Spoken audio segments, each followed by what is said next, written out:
नमस्कार प्यारे बच्चों, बहुत बहुत स्वागत है आप लोगों का सिंपल एजुकेशन में।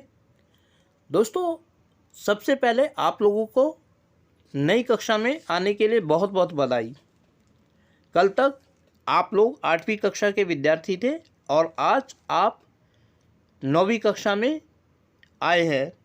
इसके अलावा जो पुराने विद्यार्थी हैं वो अभी भी 9वीं कक्षा में ही हैं, क्योंकि अभी तक उन लोगों की परीक्षाएं नहीं हुई हैं। इसीलिए पुराने विद्यार्थियों के लिए ये सामाजिक विज्ञान की वर्कशीट नंबर 104 है, जबकि नए विद्यार्थियों के लिए जो कक्षा 8 से पास होकर अब 9वीं कक्षा का हिस्सा बने हैं उनके लिए यह सामाजिक विज्ञान की आज पहली वीडियो है। तो आज की इस वीडियो में हम लोग बात करने जा रहे हैं कक्षा 9 की 1 अप्रैल की सामाजिक विज्ञान की वर्कशीट नंबर 104 के बारे में। यह वर्कशीट भूगोल की पाठ्य पुस्तक के अध्याय जलवायु से ली गई है और इसमें हमें पुनरावृत्ति कार्य दिया गया है, अर्थात एक अनुच्छेद दिया गया है जिसका अध्ययन हमें करना है और उसके बाद इस अनुच्छेद के आधार पर जो सवाल दिए गए हैं हमारे सामने उनका जवाब हमें देना है। इसके अलावा कुछ अन्य सवाल हैं जिनका जवाब हमें अपने इस अध्याय जलवायु के अध्ययन के आधार पर देना है। तो प्यारे बच्चों, एक एक करके हम सभी सवालों का जवाब जानेंगे और जानेंगे कि कैसे हम उन सवालों के जवाबों को लिख सकते हैं। तो चलिए बिना वक्त जाए के हुए हम लोग आरंभ करते हैं आज की इस वीडियो में कक्षा 9 की सामाजिक विज्ञान की 1 अप्रैल की वर्कशीट नंबर 104 का अध्ययन जलवायु के बारे में। दिए गए अनुच्छेद को पढ़िए और प्रश्न 1 से 3 तक उत्तर दीजिए।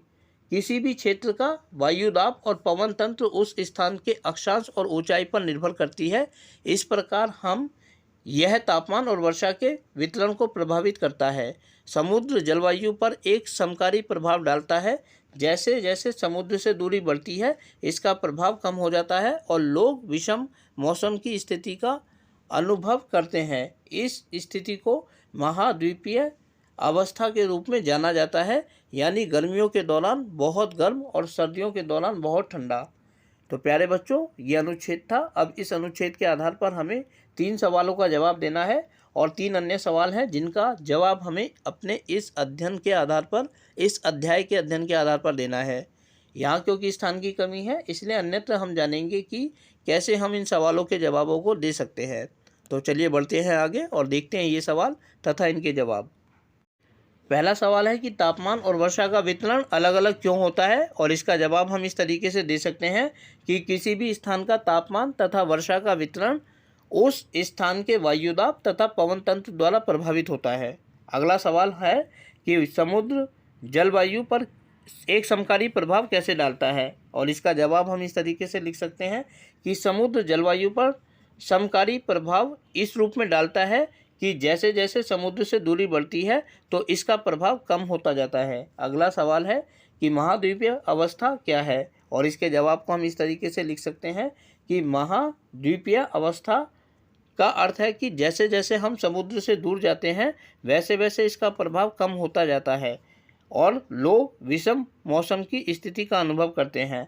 अर्थात जो समुद्र के किनारे रहने वाले लोग हैं उनके लिए मौसम लगभग एक जैसा रहता है, गर्म, जबकि जैसे जैसे हम लोग समुद्र से दूर होते चले जाते हैं वैसे वैसे मौसम विपरीत होने लगता है। अर्थात जैसे जो स्थान समुद्र से ज़्यादा नज़दीक है वो गर्म होंगे और जैसे जैसे स्थान दूर होता जाएगा वैसे वैसे वहाँ ठंडक बढ़ती जाएगी। अगला सवाल है कि महासागर में भारत में वर्षा असमान रूप से वितरित है। 3 बिंदुओं से इस कथन को स्पष्ट कीजिए। प्यारे बच्चों, इस सवाल का जवाब हम इस तरीके से लिख सकते हैं कि भारत एक विशाल देश है जहां हम देखते हैं कि वर्षा ऋतु के दौरान भी किसी स्थान पर अत्यधिक वर्षा होती है जबकि कहीं बहुत कम या ना के बराबर। एक और हम देखते हैं कि मेघालय तथा असम में अत्यधिक वर्षा होती है जबकि राजस्थान के जैसलमेर में सूखा रह जाता है। पश्चिमी घाट में पर्याप्त वर्षा होती है जबकि लेह लद्दाख में नहीं। तो प्यारे बच्चों, भारत का जो भौगोलिक विस्तार है वो इतना ज़्यादा बड़ा है कि एक ही ऋतु में हम देखते हैं कि वर्षा ऋतु के दौरान कि कुछ स्थानों पर अत्यधिक वर्षा होती है जबकि कुछ स्थानों पर बिल्कुल भी नहीं होती या नाम मात्र की होती है। ऐसा इसलिए है क्योंकि भारत एक साथ अनेक अक्षांशों पर स्थापित है।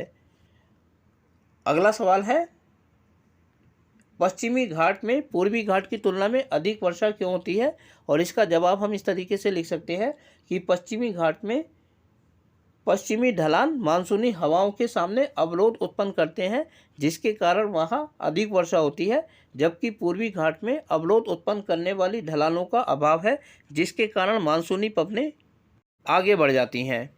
प्यारे बच्चों, स्पष्टीकरण की यदि बात करें तो हम कह सकते हैं कि पश्चिमी घाट में इसलिए ज़्यादा वर्षा होती है क्योंकि पश्चिमी घाट में जो समुद्र से आने वाली मानसूनी हवाएं हैं, वहाँ पहाड़ी ढलान इतनी अधिक है कि वे मानसूनी हवाएं आगे नहीं बढ़ पाती हैं, और जब आगे बढ़ने के मामले में उनके रास्ते में अवरोध उत्पन्न हो जाता है तो वहीं रुककर वे बादल बारिश कर देते हैं।